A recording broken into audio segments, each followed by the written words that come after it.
I remember waking up many mornings with this realization that I was competent, ambitious, disciplined, and hardworking. I played by the rule book, got decent grades in school, earned a master's degree. I had a reputable job as a data scientist, earning 6 figures by age 25, married at 26. Like everything was going for me.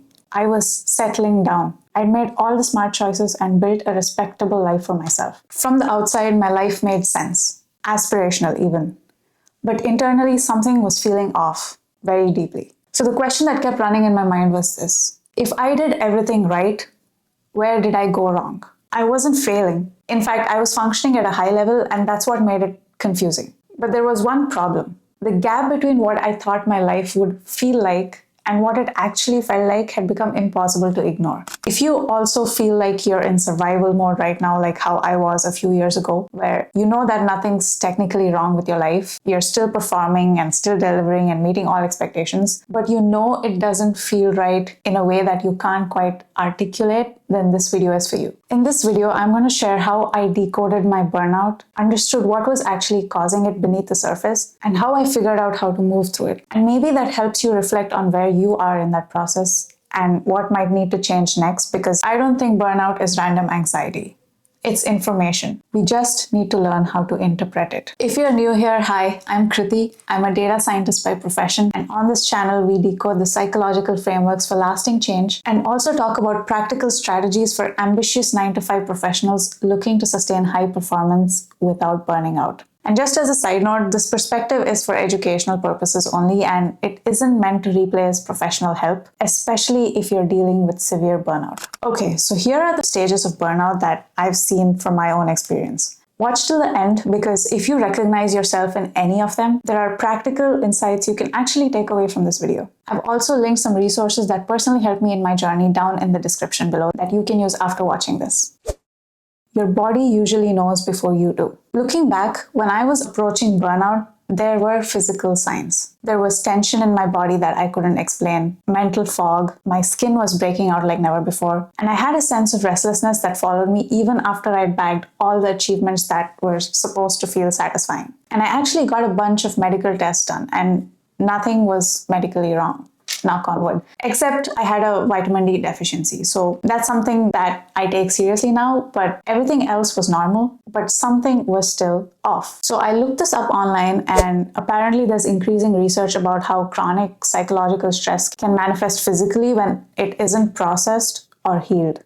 Your body carries what your mind refuses to confront. So I think the first sign of burnout is rarely overnight collapse. Based on my experience, it was more like an unrelated physical symptom. And interestingly, even after talking with people I know who are feeling burned out, this seemed to be a common pattern. So I think physical is one, but mentally, you slowly start dreading things you used to tolerate. You fantasize about escape, and because you're high functioning, you assume that the solution is more discipline or productivity, to push harder or to just be more grateful. But misalignment cannot be disciplined away. If anything, pushing harder makes it worse. Think of it this way, it's sort of like accelerating in a direction you were never meant to go in the first place. And the faster you move, the more disoriented you feel, and the further away from the destination you get. And that realization was the start for me. Understanding misdirected ambition. I think one of the biggest misconceptions about burnout is that it's simply the result of overworking. And while exhaustion absolutely plays a role, burnout runs deeper than just being tired. Christina Maslach, one of the leading researchers on burnout, describes it as a combination of emotional exhaustion, depersonalization, and a reduced sense of personal accomplishment. In other words, it's not just fatigue, it's a fracture in how you relate to what you're doing. What people don't talk about enough is that you can be burned out while still achieving on the outside. And that was me. I wasn't underperforming or anything. I was delivering and doing what I was supposed to be doing. And still, I always felt like I was doing something that didn't quite fit with my values, or like I was pretending to be something I'm not. What I eventually realized is that burnout isn't about working too hard. It's about working hard on the wrong thing. You can have ambition, drive, and discipline.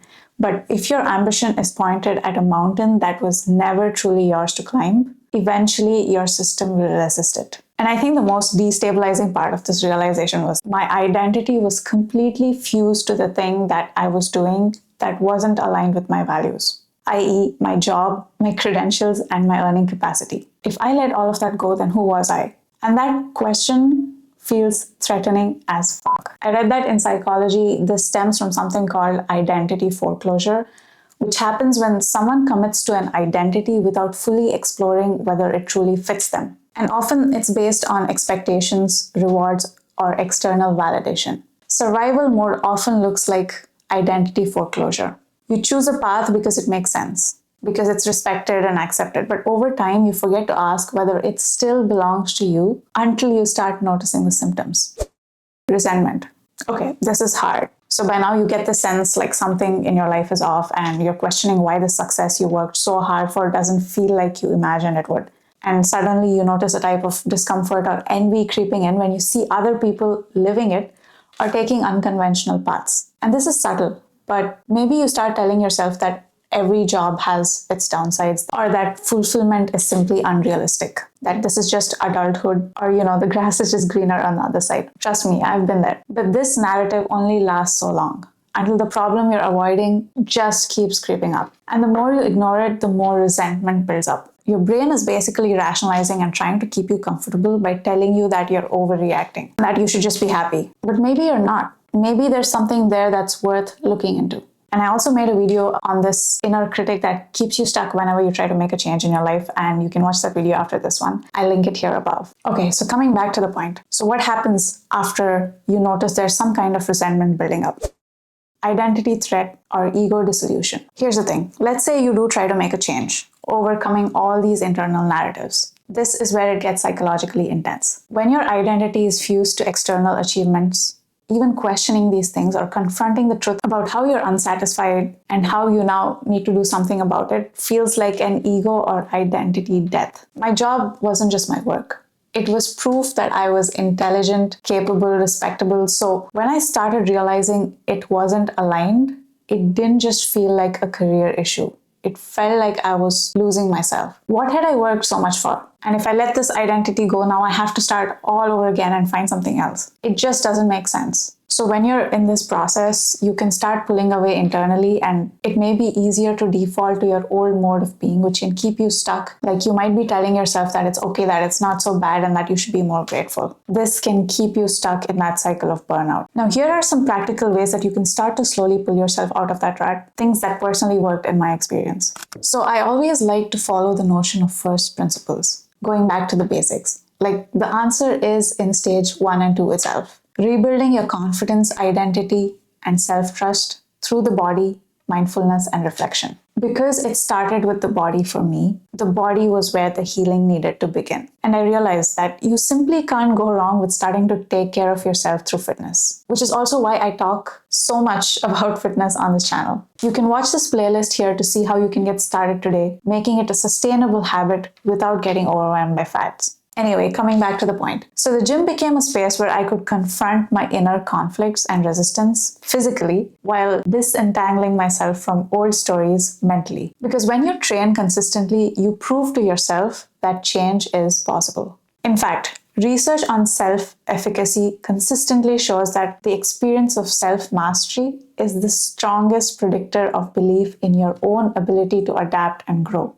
So every workout wasn't just about physical appearance or change. It was about rebuilding agency by confronting difficulty by choice. You build evidence that you can evolve and change. So the next thing I took up was journaling. Another thing I talk about a lot on this channel. You can watch the video linked here to see how I journal to reprogram my subconscious beliefs. And so through these two habits, I realized that the qualities that I valued in myself, consistency, depth, discipline, articulation, analysis, were not just confined to a job title. They were my core traits and strengths. And traits can be expressed in multiple arenas. Like I could use it in content to help others through the same thing. And so I unlocked a whole new dimension, creativity and impact. That realization was mind-blowing, but also a little scary at the same time, because it means I had just opened myself up to more opportunities than I thought I had before. Like when I was stuck to one identity. But I was careful not to replace one identity with another. Like I didn't want to make fitness or content my whole personality, because when you're leaving something behind, it's really easy to latch onto the next label that feels empowering.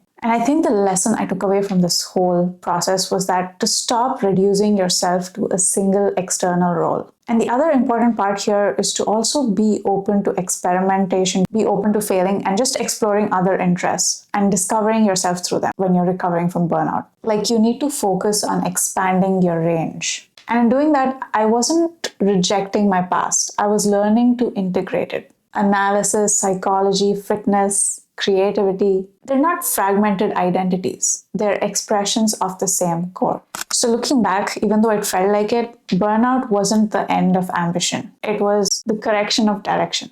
And the key question being, are you exhausted or are you misaligned? Where are you deriving your sense of worth from? Because if that disappeared tomorrow, how would you define yourself? You don't need to uproot your life overnight, but you do need to stop lying to yourself. Burnout is proof that something in you is no longer willing to live misaligned. And if you listen to it carefully, it will redirect you to the right path. So if you're trying to understand your own burnout, I hope this video helped. Do subscribe to the channel and share it with someone who might need to hear it. Thanks for watching, and I'll see you in the next video.